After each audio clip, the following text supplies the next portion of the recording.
So you want to buy a house, but you don't have a bunch of money saved up. Well, if you can qualify for this program, all you got to do is come up with 1%, and it's a pretty sweet deal.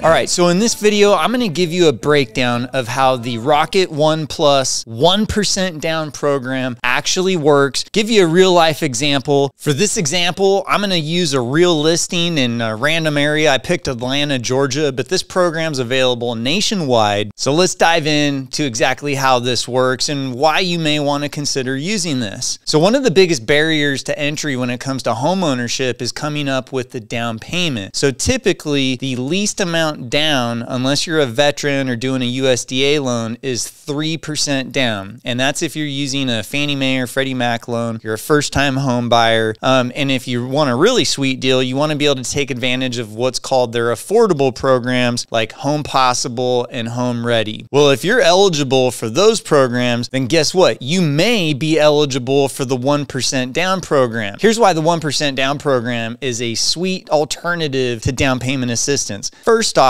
the 2% grant that you can get for up to $7,000, it's immediately forgiven. You don't owe it. There's no monthly payments. There's no interest accruing. And down the road, whenever rates drop and you want to refinance, you don't have to pay that back. It's not a hindrance in you obtaining a lower rate in the future and lowering your monthly payment or pulling cash out to go put in a pool or something. Now, the other sweet thing about the Rocket 1% down program is that there is no private mortgage insurance. So typically when you're making your monthly payment and you're not putting 20% down, you're gonna have something called PMI, private mortgage insurance, and that adds to your monthly expense. So what is the best monthly expense? It's called free, right? So this is free. There is no monthly mortgage insurance. So not only do you get 2% for free up to $7,000 in the form of a grant, but you also do not have private mortgage insurance. And then to put the cherry on top, this is based off of a Fannie Mae Home Ready program, which means that you get the reduced interest rates, the reduced fees that come with their affordable programs. So how do you actually qualify for this program? Well, like I said in the beginning, you got to be a first-time home buyer. Next, we have to make sure that you meet the area median income for wherever you're going to buy. Now, in this example, I said I was using Atlanta, Georgia. So I looked that up real quick, and as you can see here, the Atlanta, Georgia AMI is $82,220. So if you make that or less, then you, my friend, meet the 80% AMI, which makes you eligible for this super sweet 1% down program. Now, when it comes to Rocket's 1% down program, one of the limitations is that you cannot borrow more than $350,000. So mathematically, that does limit your purchase price. So in this scenario, kind of the max purchase price would be $360,000. So I did a quick search on Zillow and I found this nice little place where the seller just did a price reduction, which means that they're even more eager to work with a buyer. The sales price is $360,000. So typically, if you were going to buy this without using the 1% down, the minimum down payment, unless you're a veteran, would have been 3%. But instead, the down payment's $3,600 because the difference, well, you're going to get that for free in the form of a grant. Now, another reason that I picked this listing is because the seller just did a price reduction. That means that they're in a position where they need to negotiate. So you know what you're going to do, my friend, is you are going to ask your real estate agent to negotiate some credits for closing costs so that you don't have to come up with anything else. You will have the seller pay for your title, your escrow, basically the upfront cost that you would normally have in addition to your down payment. So if you were to play your cards right and you were to negotiate right, you could get into this house that we're looking at for $3,600 down payment. So for people that fall into this scenario where they meet the 80% AMI, where they're a first-time home buyer and you're basically struggling to come up with the upfront money you need for down payment, can be a great solution to minimize your out-of-pocket expenses, get you into home ownership so that you start building equity and you got a place to call home. If you got questions about the 1% program, reach out to me directly or put them in the comments below. And if you haven't already, do me a huge favor, hit that like button, make sure to subscribe, and I'll see you on the next video.